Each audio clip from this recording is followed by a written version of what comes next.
अस्सलामुअलैकुम नाजरीन, उम्मीद है आप सब खैरियत से होंगे। आज की बात व्यूज़ ऑन न्यूज़ के तहत आपसे मुखातब हैं। तो आज की बात एक मैसेज भी है कि NCOC का जो आज का इजलास था उसमें असद उमर साहब जो हैं हमारे फेडरल मिनिस्टर, उनके बकौल ये था कि लोग जो है ना वो उस पर SOPs पे और जो पाबंदियां हैं उसकी बचाव की कोविड-19 की उस पर अमल दरामद नहीं हो रहा। तो हुकूमत सोच रही है कि इनको मज़ीद पाबंदियां लगाई जाएं और ख़ास तौर पे जो तफरीह मकामात हैं और जो बिज़नेस पॉइंट्स हैं वहाँ पे ये वायोलेशंस हो रही हैं और इसके फिर से बढ़ने के इम्कानात हैं।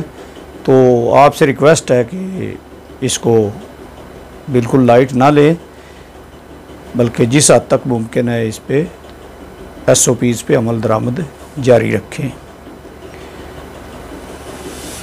वो जो कहता था कुछ नहीं होता, अब वो रोता है चुप नहीं होता।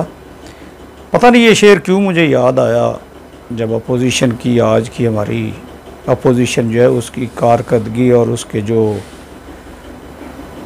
आपस के मामलात हैं उनको देखते हैं और हुकूमत जिस तरह से उन बहरानों से निकल गई है जो उनकी तरफ से मतवक्को थे। तो PDM का जलसा स्वात में एक नया सिलसिला शुरू किया अपोजिशन ने, मगर वो अक्सरियत जो हमारी नाकदीन की है, तज्जिया निगारों की है और सोशल मीडिया पे राय देने वाले लोगों की है या ओपिनियन मेकर्स की है, उनके बकौल वो जलसा कोई इतना ख़ास तअस्सुर नहीं छोड़ सका। और मरियम नवाज़ साहिबा जो उनकी अदम शिरकत जो है उसने भी सवाल पैदा किए, अगरचे उसका जवाब आज उन्होंने दे दिया अपनी एक पेशी के दौरान इस्लामाबाद हाई कोर्ट में। नैब की एक जो हर केस था उसके सिलसिले में उनकी पेशी थी, तो उसमें उन्होंने जवाब दे दिया कि जहाँ पे शहबाज शरीफ साहब सदर पाकिस्तान मुस्लिम लीग नून नुमाइंदगी करते हैं वहाँ पे किसी और की ज़रूरत नहीं होती, तो मेरी ड्यूटी जो है वो AJK के इलेक्शंस पे लगाई गई है। ये मामला उन्होंने क्लियर किया। डील के मामले पे भी उन्होंने वाज़े तौर पे कहा ये उनका मौक़िफ़ है, अगरचे लोग उसको तस्लीम करें या ना ये उन पे डिपेंड करता है।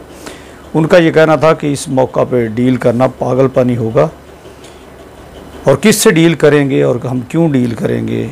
जिस काम के लिए हमने ये स्ट्रगल शुरू की थी, तहरीक शुरू की थी, ये इतना ज़्यादा हमने उसको फेस किया है, तो अब क्यों हम डील करेंगे, ऐसा कोई सवाल ही पैदा नहीं होता। लेकिन कहने वाले कहते हैं कि जो 23 जून से उनका ट्विटर खामोश है, तो ये किसी डील का ही नतीजा है। आगे चलते हैं, मुल्की हालात जो है वो जा रहे हैं। तो उसके बाद आते हैं कि सिंध हुकूमत जो है उस पर बड़े संगीन इल्ज़ामात आयद किए हैं बलूचिस्तान हुकूमत के तर्जमान ने कि ये पीपल्स पार्टी की हुकूमत जो है वो हमारे हुकूक पे डाका मार रही है और एक साजिश के तहत गुज़श्ता 13 सालों से जो उनकी गवर्नमेंट है वो हमें पानी जो है हमारा उससे महरूम किया हुआ है हमारे हिस्से से। और सिंध की वो बलूचिस्तान की जो ग्रीन बेल्ट है या वो ग्रीन जो उनकी एरिया है, फसलें जिसमें पैदा होती हैं, उसको वीरान और बंजर किया जा रहा है एक साजिश के तहत।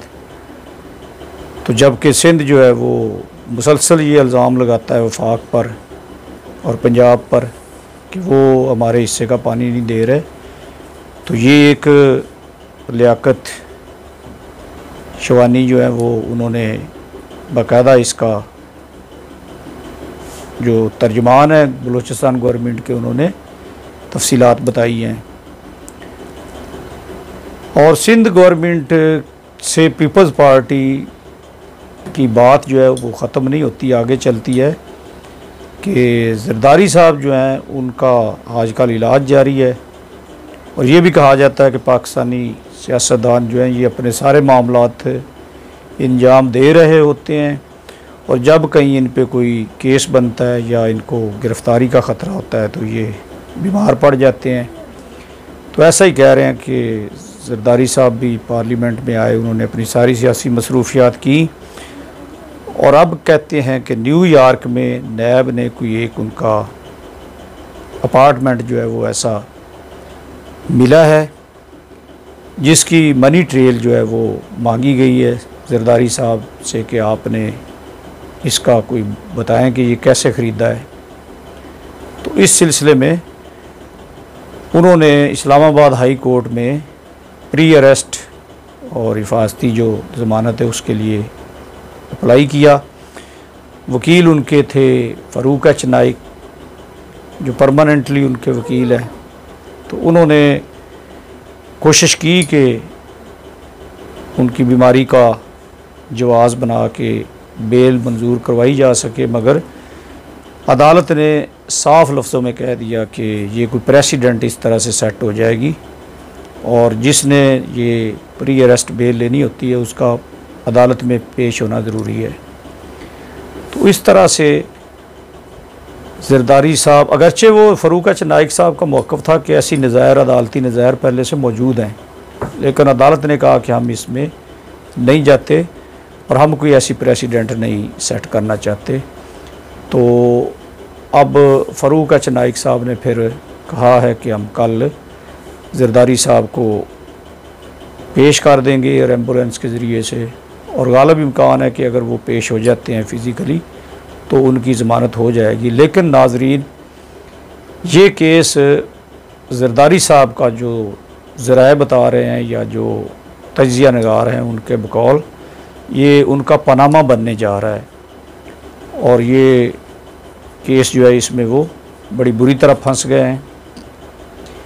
और देखें अब आगे क्या रंग इख्तियार करता है ये केस उनका।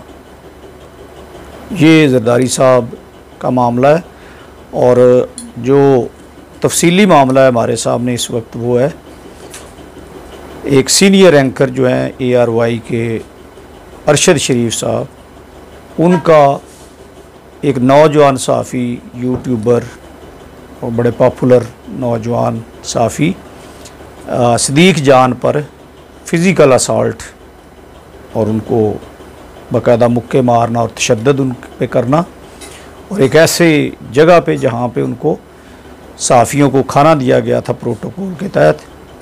जो वज़ीर आज़म पाकिस्तान जा रहे थे 5 तारीख को, वहाँ पे एक इवेंट था CPAC गवादर के हवाले से, वहाँ पे तरक्याती काम और बलूचिस्तान की कुछ बेहतरी के लिए इक़दामात का ऐलान करना था। तो ये सहाफ़ियों को वहाँ पे कवरेज के लिए बुलाया गया था जिसमें सदीक जान भी थे।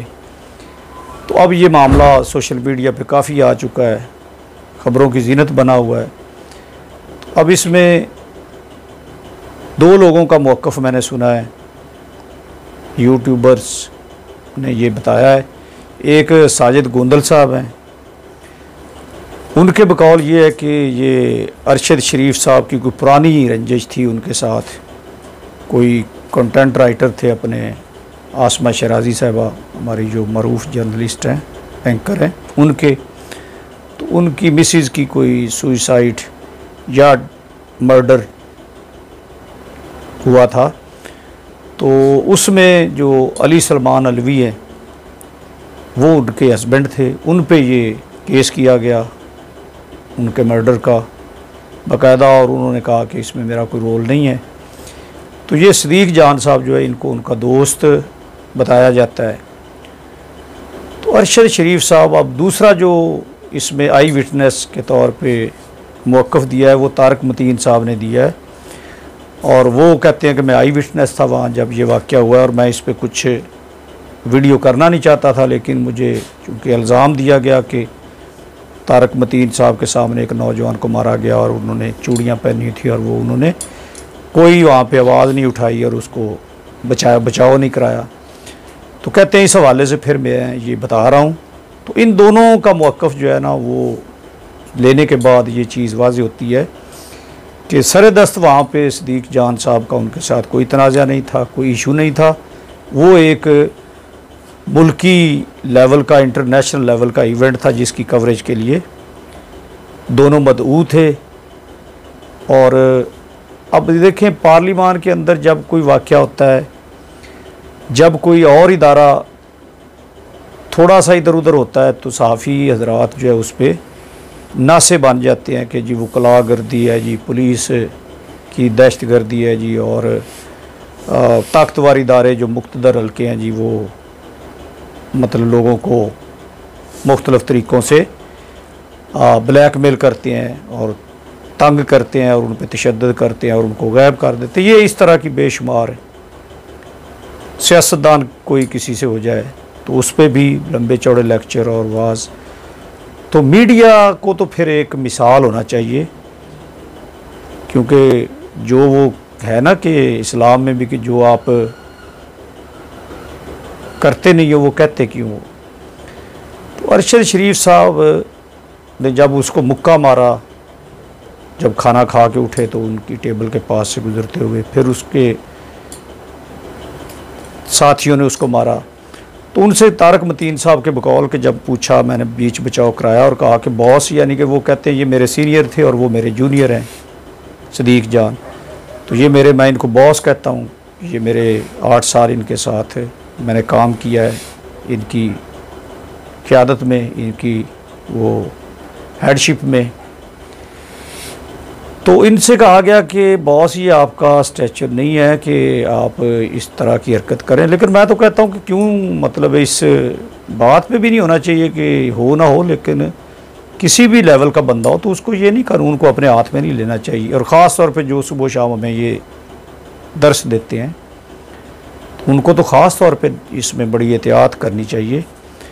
तो वो कहते हैं जी कि आगे से उन्होंने कहा कि आपको नहीं पता, ये हमारी जो इसमें ख़वातीन का मामला है, हम उस तफसील में नहीं जाते कि उस पर इन्होंने बातें की हैं, वीडियो दिखाई, कोई स्क्रीनशॉट दिखाए। तो कहते हैं कि मैंने उन्हें कहा कि इस मामले में फिर आपको कानूनी तौर पर रुजू करना चाहिए था कोर्ट में और उसको सज़ा दिलवानी थी सदीक जान को। लेकिन कहते हैं कि बड़ी मछलियाँ जो है वो छोटी मछली को खाने वाली बात, कि ये सदीक जान जो है ये नौजवान सहाफ़ी है और ये आया है एक देहाती इलाके से, बैकवर्ड एरिया से, तो ये हज़म भी नहीं हो रहा कि इतना बड़ा इवेंट और इसमें इतने बड़े बड़े रिटायर्ड जर्नल और स्टेक होल्डर्स उनको वो ब्रीफिंग दे रहे हैं और उसमें वो बैठा है। तो जेलसी भी कह सकते हैं आप। तो अगर उनका ये मौक़िफ़ भी मान लिया जाए ख़वातीन वाला, तो फिर आप सहाफ़ियों को क्या 7 खून माफ़ हैं, या सहाफ़ी होना कोई इस चीज़ की अलामत तो नहीं है कि आप जो चाहें करें। आप पे भी उसी तरह मुल्की कानून लागू होता है कि आपके हमद मीर साहब जब वो PFUG की स्ट्राइक में शामिल होते हैं तो वहाँ पे जनरलानी के ज़िक्र करते हैं, एक किसी ने गोली मारी किसी को, इशारों का नाज़ों में ही सही, लेकिन ख़वातीन का जिक्र तो हुआ ना, और आपने चस्के ले लेकर उसको आगे बयान किया और लोगों ने उस इदारे का जो है वो तमस्खर भी उड़ाया, तज़हीक भी हुई। तो ये तो फिर सभी के साथ ऐसा है कि अगर आप कहते हैं कि उनको ये आज़ादी राय है तो फिर आपने भी तो वही काम किया है सदीक जान के साथ। तो मुल्क में अदम बर्दाश्त का जो रवैया है वो पनप रहा है, वो फ़रोग पा रहा है और बहुत ही ज़्यादा वो अदम तशद्दुद की तरफ हमें लौटना होगा। उसमें सारे सोसाइटी, सिविल सोसाइटी शामिल है, उसमें हमारे सारे इदारे शामिल हैं, उसमें सारे हमारी जो सियासी और गैर सियासी तंजीमें हैं वो शामिल हैं। तो ख़ास तौर पे ये हमारे जो ओपिनियन मेकर इदारे और स्टेक होल्डर और लोग हैं और फोरम्स हैं, इनको ज़्यादा इस पे वर्क करने की ज़रूरत है।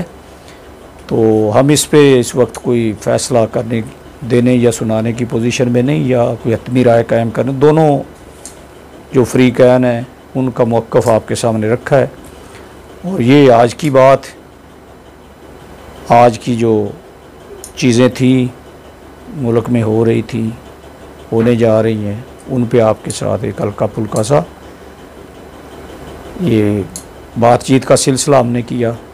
ये सिलसिला इंशाअल्लाह जारी रहेगा। अल्लाह ताला आप सबको अपने हिफ्ज़ व अमान में रखे। अल्लाह हाफिज़।